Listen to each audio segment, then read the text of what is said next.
한국 물가 정도라면 저는 완전 재벌 아니에요. 한국에서는 10,000원만 있어도 일주일 내내 먹고 논다는데요. 여기 한국에 가면 실컷 놀고 먹을 수 있다는 중국인 교사가 있습니다. 한국 물가는 중국과 10배가 차이 난다는 이야기를 전해 듣고 생각보다 더 저렴한 나라였다면서 좋아하고 있는데요. 과연 그녀에게는 무슨 사연이 있을까요? 안녕하세요. 저는 중국 구이저우에 살고 있는 초등학교 교사 자우링이라고 합니다. 초등학교 교사이다 보니 매일 귀여운 아이들을 보며 지내고 있어요. 어린 시절부터 선망하던 직업을 가지게 된 후에 주말마다 여행을 다니며 행복한 삶을 살고 있는 요즘이죠. 사실 저는 어린 시절부터 공부를 그렇게 잘하는 편이 아니었기 때문에 부모님으로부터 항상 걱정거리였는데요. 정말 운이 좋게도 전문대에 입학하게 되었고 3년간의 대학 생활을 잘 마무리해서 교사가 되었죠. 사실 중국에서는 지역 인재가 부족하기 때문에 교사의 학력이 그리 중요치 않고 대학교를 나오지 않은 사람도 많거든요. 그렇게 공립학교에 다니게 되면서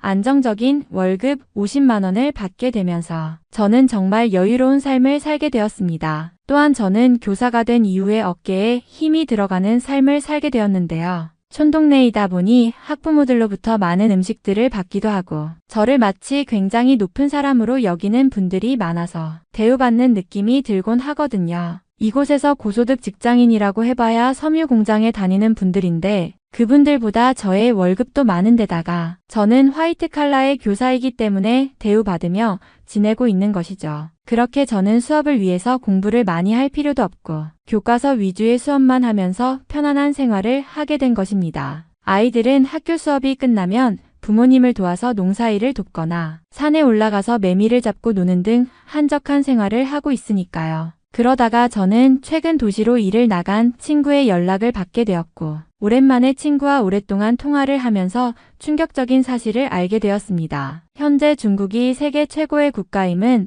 자명한 사실이고 기술적으로 국력으로도 전 세계 1위 나라인데 한국이 그걸 빼앗으려고 한다는 이야기였어요. 친구가 말하기를 한국은 중국의 역사를 자신의 것이라고 우기고 있는 데다가 농촌 지역까지 자동차 도로가 있다는 허풍을 늘어놓고 있다며 정말 말도 안 되는 이야기를 하더라고요. 저희 동네에는 자동차를 가진 사람은커녕 쌀 농사를 계단식으로 지으면서도 대부분 트랙터조차 없이 농사를 짓고 있는데 한국은 시골까지 신장로가 아닌 포장도로가 되어 있다는 소리에 정말 기도 안 차더라고요. 제가 대학교 때 배우기로는 한국이 중국의 기술 원조를 받고 있고 땅이 척박해서 먹을 것이 없어서 중국산 고품질 농산물을 지원받는다고 들었는데 정말 뒤통수를 한 대 세게 맞은 것과 같은 기분이었습니다. 제가 학교에서 한국에 대해 가르칠 때에도 중국의 도움을 받아서 전깃불을 밝히는 나라이자 중국산 식량 원조를 통해 배고픔을 해결하는 나라로 가르치고 있거든요. 그런데 그런 터무니없는 말을 듣자마자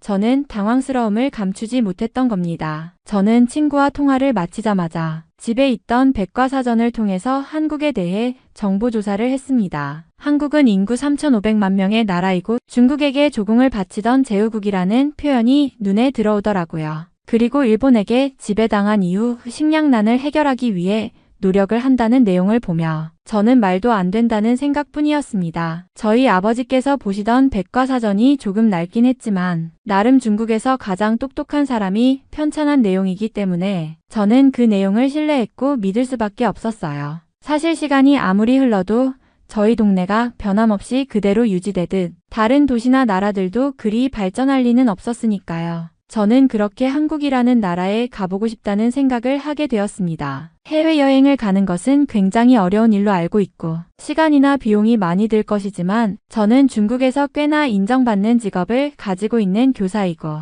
월급 또한 나름대로 넉넉한 50만 원을 받고 있기 때문에 한국에 가게 된다면 재벌 대우를 받고 재벌 놀이를 할 수 있을 거라는 생각을 하게 되었기 때문이죠. 저는 방학을 맞이해서 아주 오랜만에 시내로 나가서 버스를 탄 뒤에 저희 동네에서 가까운 도시로 향하게 되었습니다. 꼬불거리는 비포장 도로를 달리는 버스를 타고 달리는데 간만에 나오니 무언가 새로운 기분이 들더라고요. 그렇게 저는 한 항공사에 가서 문의를 했고 한국 여행을 가기 위한 비행기 표를 구매할 수 있었습니다. 은행에 가서 현금을 뽑아서 항공사에 지불을 했고 3박 4일간의 여행 계획을 짤 수 있었죠. 서점에서 한국의 지도를 구매해서 집에서 들여다보며 저희 동네보다 작은 나라라는 것에 웃음만 나왔습니다. 그렇게 한국 지도를 펼쳐놓고 한참을 들여다보았습니다. 중국의 광활한 대륙과 비교하면 정말 손바닥만 한 나라였지만 지도 위로 촘촘하게 연결된 도로와 철도, 도시들의 배치를 보니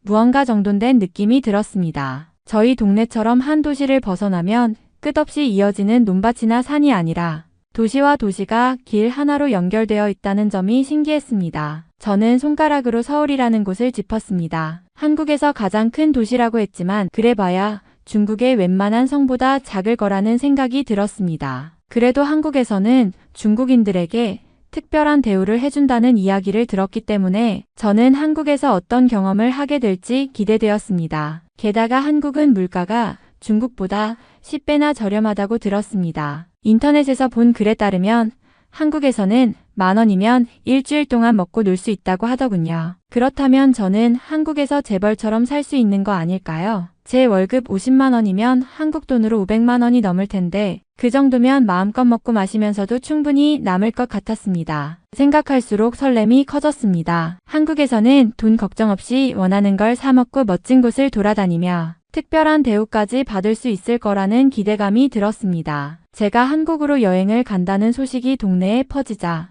학부모들이 하나둘씩 제게 찾아와 신기한 눈빛으로 이것저것 물어보기 시작했습니다. 정말 비행기를 타고 간다고요? 그거 엄청난 돈이 드는 거 아닌가요? 비행기는 도대체 어떻게 생겼나요? 하늘을 나는 게 가능하긴 한가요? 한 학부모는 제 손을 꼭 붙잡고 흥분한 듯 말했습니다. 우리 애는 비행기라는 걸 한 번도 본 적이 없어요. 한국에 다녀오시면 학교에서 비행기에 대해 이야기 좀 해주세요. 아이들이 너무 궁금해할 거예요. 다른 분들도 한마디씩 덧붙이며 저를 대단한 사람처럼 바라보았습니다. 비행기를 타면 기장이 직접 인사해주나요? 구름 위에서는 어떤 기분인가요? 아래를 내려다보면 정말 세상이 작아 보이나요? 저는 이들의 반응을 보며 속으로 조금 우쭐한 기분이 들었습니다. 아무래도 이 작은 마을에서 해외여행을 가는 사람이 많지 않다 보니 한국에 간다는 사실만으로도 저는 특별한 사람이 된 듯 했습니다. 게다가 비행기라는 존재 자체가 이곳에서는 흔치 않은 이야기였습니다. 저희 마을에서는 도시로 가는 것도 버스를 몇 시간씩 타야 하고 기차를 타본 사람도 많지 않으니 비행기를 탄다는 건 거의 상상 속의 일처럼 여겨졌습니다. 학부모들은 아이들에게 제 경험을 꼭 들려달라고 부탁했고 저는 기분 좋게 고개를 끄덕였습니다. 한국에서 돌아오면 아이들에게 비행기 안에서 본 것들, 공항에서 겪은 일들, 그리고 한국에서 느낀 점들을 이야기해주면 아이들도 정말 신기해하겠죠. 그렇게 저는 온 마을의 기대와 관심을 한몸에 받으며 한국 여행을 떠날 날만을 손꼽아 기다렸습니다. 제가 사는 곳이 워낙 공항과 멀다 보니 출국을 3일 앞두고 저는 미리 출발하여 공항 근처의 숙소에서 머물며 시간을 보냈습니다. 오랜만에 도시로 나오니 이곳의 크기와 번잡함이 새삼스럽게 느껴졌습니다. 높이 솟은 빌딩들, 끝없이 이어지는 도로, 거리를 가득 메운 차량들과 인파를 보며 저는 다시 한번 중국이 얼마나 대단한 나라인지 실감하게 되었습니다. 세계에서 가장 넓은 영토를 가진 나라, 경제력으로도 최강국인 중국. 어디를 가든 사람이 넘쳐나고 기술력 또한 최고 수준을 자랑하는 이곳에서 살아간다는 것이 자랑스러웠습니다. 공항 주변의 현대적인 시설을 둘러보면서도 저는 생각했습니다. 이렇게 거대한 나라에서 생활하다가 작은 나라 한국에 가면 아무래도 불편한 점이 많겠구나. 아무리 발전했다고 해도 한국은 결국 중국보다 훨씬 작은 나라이고 대도시라 해봐야 중국의 중소도시 정도의 규모일 테니 아무래도 답답할 것 같다는 생각이 들었습니다. 게다가 한국은 중국보다 물가가 10배나 저렴하다고 들었으니 그만큼 모든 것이 단순하고 초라할 수도 있겠다는 생각이 스쳤습니다. 한국에 가면 도로도 좁고 건물도 적으며 사람들도 상대적으로 적을 것이니 도시 특유의 활기와 웅장함이 부족할 수도 있겠죠. 하지만 한편으로는 중국인이라면 한국에서 특별 대우를 받을 거라는 기대감도 들었습니다. 중국이 세계 최강국이니 한국에서도 중국인에게 잘해줄 것 같다는 생각이 들었습니다. 어쩌면 한국에서는 중국인을 부러워하고 대단한 나라에서 온 사람이라며 대접해줄 수도 있겠죠. 그런 생각을 하다 보니 한국에서의 생활이 어떤 모습일지 점점 궁금해졌습니다. 과연 한국은 어떤 나라일까요? 정말 제가 기대하는 것처럼 중국보다 훨씬 저렴하고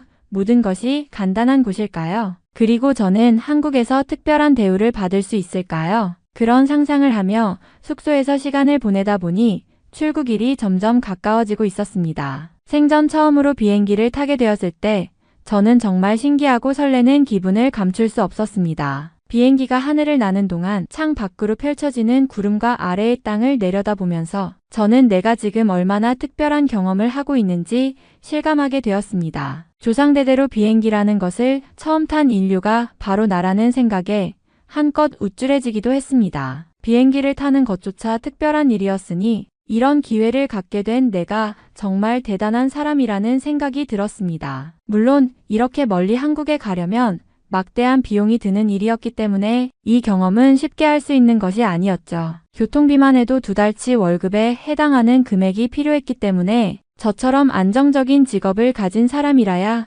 가능할 거라는 생각이 들었습니다. 그리고 저는 그런 점에서 교사라는 직업이 정말 특권 같다는 생각을 했습니다. 이렇게 좋은 직업을 가질 수 있었기에 비행기를 타는 영광을 누릴 수 있었던 거라고 생각하니 한편으로는 제 자신에게 자부심을 느끼기도 했습니다. 물론 제 동네에서 이 정도의 경험을 할 수 있는 사람이 드물다는 점도 한몫했죠. 비행기를 타고 하늘을 나는 동안 저는 계속해서 이런 생각을 했습니다. 한국에 가면 정말 어떻게 다를까? 중국처럼 모든 것이 크고 빠르고 효율적일까? 아니면 한국은 그만큼 많은 것들이 간단하고 저렴하고 다르게 느껴지지 않을까? 그런 궁금증을 안고 하늘을 나는 기분은 정말 특별했습니다. 한국에 가서 아이들에게 한국의 역사적 내용을 알려줄 생각을 하면서 저는 자연스럽게 한국의 역사를 떠올리게 되었습니다. 사실 한국의 역사는 중국과 깊은 연관이 있지 않습니까? 한국이 지금까지 이어져 온 것도 중국 덕분이라는 생각이 들었습니다. 역사를 공부하면서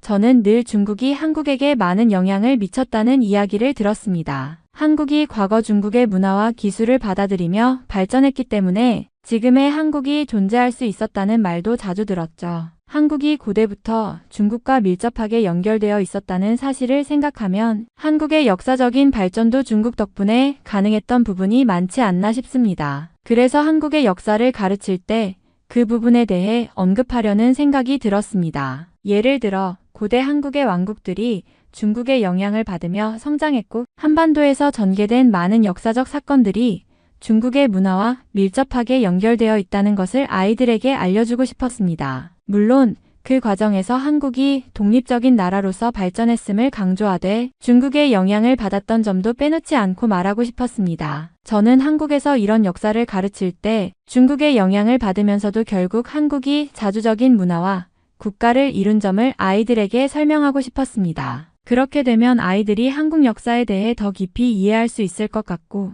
또한 그 역사가 중국과 어떻게 연결되었는지 알게 되면 더 풍부한 역사적 관점을 가질 수 있을 것 같았습니다. 이렇게 한국의 역사를 중국과 연결지어 생각하면서 저는 한국에 가면 그 나라의 역사와 문화를 더 배우고 그 내용을 아이들에게 잘 전달하고 싶다는 다짐을 하게 되었습니다. 한국 공항에 도착한 순간 정말 놀랐습니다. 저는 중국의 공항들이 세계 최고라고 생각했었고 그만큼 훌륭하다고 자부했는데 인천공항을 보니 그 생각이 흔들리기 시작했습니다. 공항의 규모와 웅장함, 세련된 디자인 그리고 모든 시설이 너무 잘 정돈되어 있어서 처음에는 이곳이 중국의 공항이라고 착각할 정도였습니다. 잠시 중국의 도시를 경유하는 공항에 들른 것처럼 느껴졌고 그만큼 인천공항은 압도적인 인상을 남겼습니다. 하지만 곧 이곳이 한국의 인천공항이라는 것을 알게 되었습니다. 그렇다면 어떻게 이런 공항이 있을 수 있나 싶었죠. 그때 저는 한국의 공항은 중국이 지었을 수도 있겠다는 생각이 들었습니다. 중국이 가진 뛰어난 기술력과 대규모 프로젝트 능력을 생각하면 그런 상상이 자연스럽게 이어졌습니다. 결국 중국의 기술력이 대단하다는 생각이 다시 한번 떠오르면서 한국이 이처럼 뛰어난 공항을 만들 수 있었던 것도 중국의 기술력 덕분이지 않았을까 하는 생각을 하게 되었습니다. 공항에서 이동하던 중 저는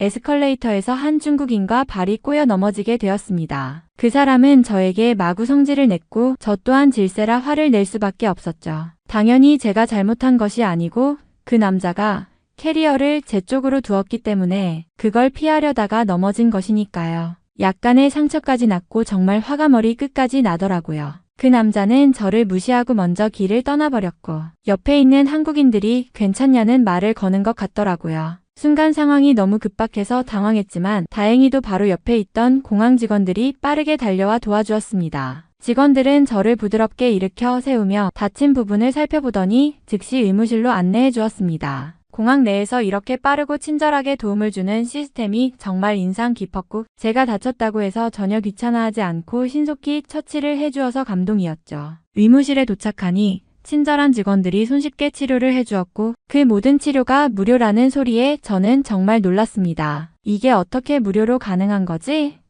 라고 생각하며 한국의 물가와 생활 수준에 대해 다시 한번 생각하게 되었죠. 한국은 정말 물가가 저렴해서 이런 서비스도 무료로 제공할 수 있다는 점이 믿기지 않았습니다. 중국에서는 병원에서 치료를 받으면 상당한 비용이 들기 때문에 한국에서 이렇게 좋은 서비스를 공짜로 받는 것이 더욱 특별하게 느껴졌습니다. 한국의 물가는 정말 놀라운 수준이라 다시 한번 그 차이를 실감하게 되었습니다. 그런데 한국에서 치료를 무료로 받았다는 사실에 너무 놀라운 나머지 물가가 정말 저렴하다고 믿게 되었던 저는 지하철을 타면서 조금 다른 생각을 하게 되었습니다. 처음에 공항에서 받은 서비스와 치료는 너무나도 친절하고 무료였기에 물가가 정말 저렴하다고 생각했었죠. 하지만 지하철을 타고 이동하면서 그 생각은 조금 달라졌습니다. 지하철을 타고 이동하는 동안 지하철 요금이 생각보다 꽤 비싸다는 것을 깨달았습니다. 중국에서는 대부분의 대중교통이 매우 저렴하고 특히 도시 내 지하철 요금은 거의 몇 위 안에 불과하죠.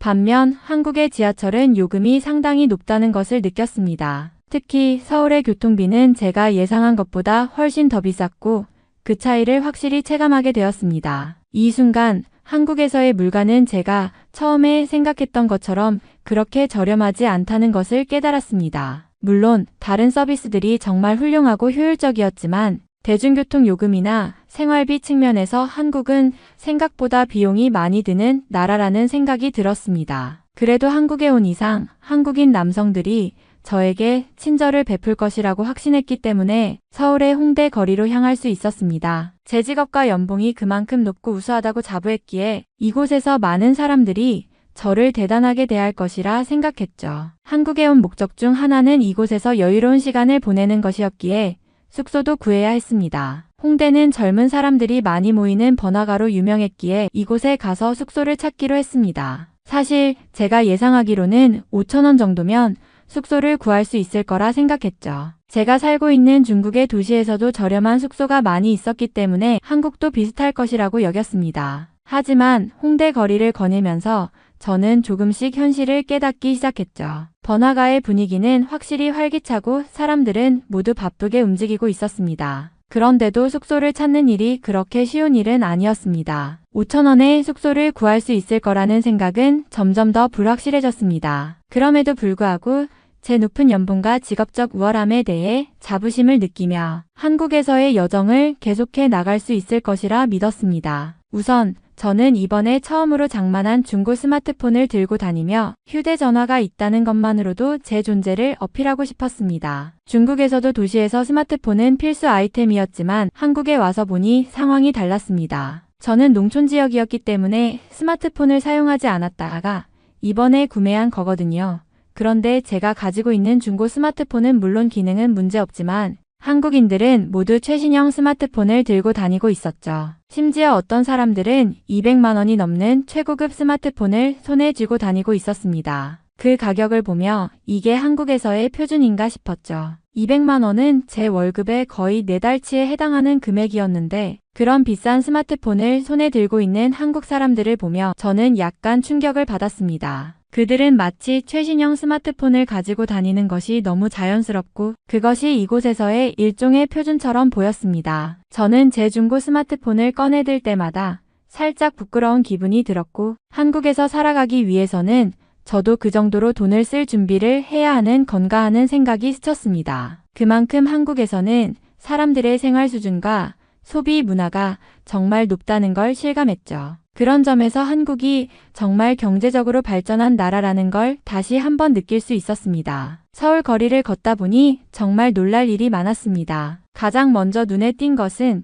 제가 생각했던 것과 달리 샤오미 휴대폰을 사용하는 사람을 거의 볼 수 없었다는 점이었습니다. 중국에서는 샤오미가 대중적으로 많이 쓰이는 브랜드였기 때문에 저는 한국에서도 비슷할 것이라고 생각했는데 서울에서는 거의 대부분의 사람들이 삼성이나 애플 스마트폰을 들고 다니고 있었습니다. 그만큼 기술 수준과 소비 문화가 달랐고 스마트폰 브랜드에서조차 한국의 경제적 우위가 드러나는 것 같았습니다. 또한 도로 위를 달리는 자동차들도 엄청나게 많았습니다. 저는 교통이 혼잡한 도시를 많이 경험했지만 서울처럼 모든 도로에 차가 가득 찬 모습은 처음이었습니다. 도로의 교차로마다 자동차들이 끝없이 이어지고 신호등을 기다리는 동안 지나가는 차들의 수가 정말 어마어마했죠. 그리고 그 대부분의 차들이 새 차 같고 고급차들이 많아서 정말 놀라웠습니다. 한국에서는 자동차가 정말 많은 것 같았고 그만큼 사람들이 소비하는 방식과 그들의 생활 수준이 매우 높다는 것을 다시 한번 실감할 수 있었습니다. 처음에는 도로 위에 차들이 많아서 혼잡할 거라고 걱정했지만 그 고급스럽고 다양한 차들을 보며 한국의 발전된 모습을 한층 더 체감할 수 있었습니다. 그때부터 뭔가 잘못되었음을 느꼈습니다. 서울의 거리를 돌아다니면서 처음에는 너무 신기하고 즐겁기만 했는데 식당에 가게 되면서 현실을 직시하게 되었어요. 한 식당에 들어가 고기와 밥을 시켰는데 계산서를 보고 깜짝 놀랐습니다. 가격이 무려 3만 원이 나왔던 거예요. 저는 처음에 이게 무슨 일인가 싶었어요. 중국에서 3만 원이면 상당히 많은 돈이기 때문에 한국에서 이렇게 비쌀 줄은 정말 상상도 못했거든요. 저는 솔직히 한국에서 먹고 노는 것이 엄청 저렴할 거라고 생각했어요. 중국과 비교하면 10배 이상 차이가 날 정도로 물가가 저렴할 거라고 믿었거든요. 하지만 그 식당에서 나온 가격은 제 예상과 너무 달랐습니다. 3만 원이면 중국에서는 고급 레스토랑에서 여러 가지 요리를 즐길 수 있는 금액인데 이렇게 간단한 한 끼에 3만 원이라니 저는 정말 기겁할 수밖에 없었어요. 그 순간 한국에서의 생활이 그리 쉽지 않을 거라는 생각이 들었습니다. 물가는 중국보다 저렴하지 않다는 걸 확실히 느끼게 되었고 저의 기대와 현실 사이에 큰 차이가 있음을 실감했죠. 저는 그 가격이 너무 말도 안 된다고 생각해서 점원에게 따지기 시작했습니다. 이게 어떻게 3만 원이나 될 수 있냐? 묻자 점원은 조금 당황한 표정을 지으며 여기는 고기질이 좋고 고기 양도 많아서 그런 거예요 라고 설명을 했습니다. 물론 그 말은 이해가 갔지만 그 가격을 듣고 보니 제게는 그저 믿을 수 없는 금액처럼 느껴졌습니다. 중국에서는 이런 가격이면 훨씬 더 많은 음식을 먹을 수 있다는 생각이 들었고 어떻게든 그 상황을 납득하려고 했습니다. 하지만 그때 문득 한국에서의 생활을 계속 이어가려면 내가 생각했던 것과는 전혀 다른 방식으로 준비해야 한다는 걸 깨달았습니다. 물가가 저렴하다는 생각은 단숨에 깨져버렸고 내가 상상했던 한국의 현실과 조금 더 가까워졌죠. 점원은 친절하게 설명해 주었지만 저는 그 가격을 납득하는데 시간이 좀 더 걸렸습니다. 이게 한국의 물가구나 하고 혼자 생각하면서 앞으로 이곳에서 살아가려면 많은 것들을 배우고 좀 더 준비해야겠다는 다짐을 했습니다. 저는 환전한 돈의 대부분을 첫 끼 식사로 써버렸다는 사실을 깨닫고는 정말 큰일이 났다는 생각만 들었습니다. 처음 한국에 도착해서 모든 것이 신기하고 흥미로웠지만 이제 그만큼 물가가 생각보다 높다는 사실을 절실히 느꼈습니다. 식사 하나에 그렇게 많은 돈을 쓰고 나니 앞으로 어떻게 생활할지 걱정이 되기 시작했죠. 이게 전부 내 돈인데 앞으로 어떻게 버텨야 하지? 라는 생각에 머리가 아파왔습니다. 이미 몇 가지 계획을 세운 상태였지만 이제는 숙소와 교통비 그리고 생활비까지 전부 감당할 수 있을지 확신이 서지 않았습니다. 한국에서의 첫 번째 경험이 이렇게 충격적일 줄은 몰랐고 계획 없이 이렇게 쓸 줄도 몰랐기 때문에 제 상황에 대한 걱정이 커졌습니다. 하지만 또 한편으로는 이 모든 것이 제게 좋은 교훈이 될 거라고 생각하며 한 발짝씩 더 나아가야겠다는 결심을 했습니다. 앞으로는 좀 더 신중하게 써야겠다는 마음을 다잡으며 다음에는 더 현명하게 생활할 수 있도록 해야겠다고 다짐했죠. 숙소를 구하기 위해 한 호텔촌에 들어갔을 때 예약을 하지 않으면 들어오기 힘들다는 이야기를 듣고는 깜짝 놀랐습니다. 그나마 방이 있다는 호텔에서는 하루에 20만 원을 요구한다고 했습니다. 저의 보름치 월급이 전부 다 날아갈 수 있는 금액이었기에 이 사실을 듣고는 정말 충격을 받았습니다. 이게 무슨 소리야? 하루 숙박에 20만 원이라니. 머릿속이 하얗게 변하면서 정말 어이가 없었죠. 한국의 물가는 내가 생각했던 것보다 훨씬 비쌌고 이제는 그동안 환전한 돈도 거의 다 써버린 상황이라 정말 큰일이 난 것 같았습니다. 이 정도 금액은 중국에서 몇 개월을 살아도 충분히 쓸 수 있는 돈이었고 이걸 하루에 써야 한다니 현실이 믿기지 않았습니다. 한국에 도착한 첫날부터 이런 일이 벌어지자 나름대로 계획을 잘 세웠다고 생각했는데도 현실의 벽에 부딪힌 기분이었어요. 이제는 어떻게든 더 저렴한 숙소를 찾아야겠다고 마음먹으며 하루하루를 절약하면서 살아야 한다는 생각이 들었습니다. 저는 너무 돈이 아까웠고 도대체 한국의 물가가 왜 이렇게 비싼지 이해되지 않았습니다. 서울의 번화가에서는 물가 차이가 너무 심하다는 생각이 들었어요. 물 한 병이 1,000원이나 한다는 사실을 보고는 정말 깜짝 놀랐습니다. 아마 한국 시골에 갔더라면 10원이면 물 한 병을 살 수 있을 텐데 서울에서는 폭리를 취하는 것처럼 느껴졌습니다. 이건 도대체 뭐야? 이런 가격으로 물을 팔다니. 이 생각이 계속 머릿속을 맴돌았습니다. 중국에서는 물값이 그렇게 비싸지 않기 때문에 한국에서 이런 물가를 보고는 좀 충격을 받았죠. 한국에 와서 물가가 너무 비쌌고 그 차이를 바로 실감하게 되었습니다. 그 순간 저는 한국의 물가가 너무 높다는 생각을 하게 되었고 중국 정부가 이런 물가를 단속해야 하지 않겠냐는 생각이 들었습니다. 한국이 이렇게 비싼 물가를 유지하는 이유는 무엇일까? 그리고 그 물가 차이를 해결할 방법은 없는 걸까 하는 고민이 계속되었습니다. 결국 저는 한국에서 잠을 자러 가는 것이 정말 힘들다는 결론에 도달하게 되었습니다. 숙소를 구하려면 너무 많은 돈이 들어가고 제가 예상했던 것과는 완전히 다른 현실을 마주하게 되었죠. 하루에 20만 원이나 되는 숙박비를 보고 나니 아무리 번화가라지만 그 가격은 너무 비싸다는 생각이 들었습니다. 더군다나 그날의 첫 식사에서 겪었던 충격적인 가격을 생각하면 이 나라에서 생활하는 것은 제게 너무 부담스러울 것 같다는 느낌이 강하게 들었습니다. 결국 저는 한국에서 잠을 자는 것조차 현실적으로 어려운 일이라는 결론을 내렸습니다. 그렇게 주변을 돌아다니던 중 한 가게의 간판에 양꼬치라고 쓰여 있는 것을 보았습니다. 그 글자가 중국어였기 때문에 저는 조금 기대감을 가지며 그 가게로 들어갔습니다. 문을 열고 들어서니 그곳은 중국인 화교가 운영하는 가게였고 자연스럽게 대화를 나눌 수 있었습니다. 그 순간 저는 조금 안도감을 느꼈습니다. 한국에서 이렇게 중국어를 들을 수 있는 공간이 있다는 것이 신기했거든요. 가게 안에서 주인과 대화하면서 한국에서도 중국인들이 운영하는 가게가 있다는 것을 알게 되었고 그들과 대화를 나누며 자신감을 얻을 수 있었습니다. 그곳에서의 대화는 제게 많은 위로가 되었고 일시적으로나마 한국에서의 외로움과 혼자서 겪는 어려움을 잊을 수 있게 해주었죠. 그때만큼은 그 가게가 제게 정말로 편안한 집처럼 느껴졌습니다. 사장님은 저에게 한심한 눈초리를 보내며 충고를 해주셨습니다. 그분은 한국이 중국과는 관련 없는 나라이며 중국보다 훨씬 잘 사는 나라라는 점을 강조하셨죠. 여기서 내가 일하는 이유는 한국이 훨씬 발전한 나라고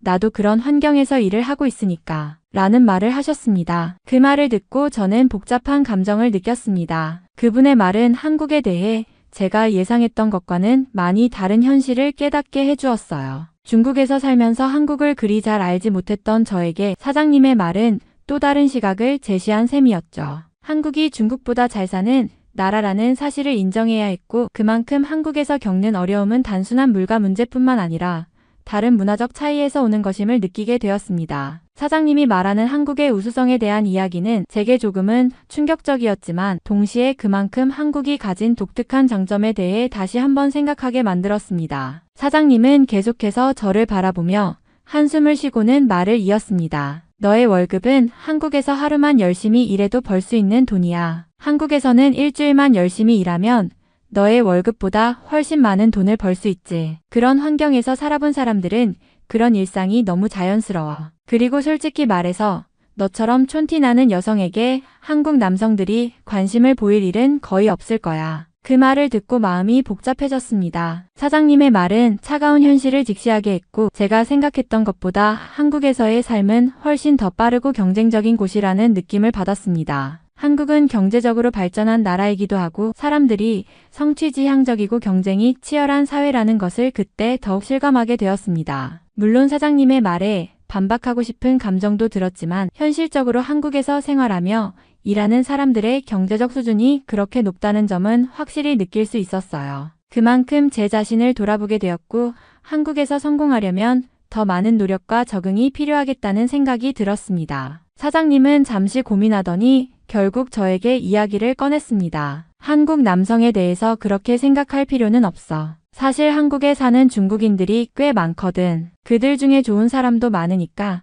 차라리 그런 사람들을 소개받는 게 더 나을 수도 있어. 그의 말에 저는 약간 놀랐지만 동시에 한편으로는 마음이 놓이기도 했습니다. 한국에 있는 중국인이라면 언어도 통하고 문화적으로도 더 잘 이해할 수 있을 것 같았으니까요. 그래도 조금은 망설여졌습니다. 하지만 사장님의 제안이 나쁘지 않다는 생각이 들어 결국 받아들이기로 했습니다. 알겠습니다. 그럼 소개를 부탁드릴게요. 라고 말하며 약간의 불안감을 안고 대답했습니다. 사장님은 고개를 끄덕이며 걱정하지 마. 한국에 있는 중국인들은 서로 도와가며 살아가니까 괜찮을 거야 라고 말했습니다. 그 말을 듣고 그나마 조금 안심이 되었습니다. 그렇게 새로운 환경에서 적응하기 위한 첫 번째 발걸음을 떼게 된 것 같았습니다. 그 생각을 하면서 한국에서의 며칠이 더 나을 수 있겠다는 생각이 들었습니다. 한국에 있는 중국인들이라면 분명 더 많은 도움을 줄 수 있을 테니까요. 언어와 문화에서 오는 장벽도 조금 더 낮출 수 있을 거라 믿었고 무엇보다 이런 상황에서 더 이상 혼자서 헤매지 않게 될 것 같다는 생각이 들었습니다. 차라리 그게 나을 거야 라고 마음속으로 되뇌이며 이번 한국 여행을 마무리하는 데 있어서 큰 도움이 될 거라는 희망을 품었습니다. 남은 며칠 동안 새로운 사람들과 만나고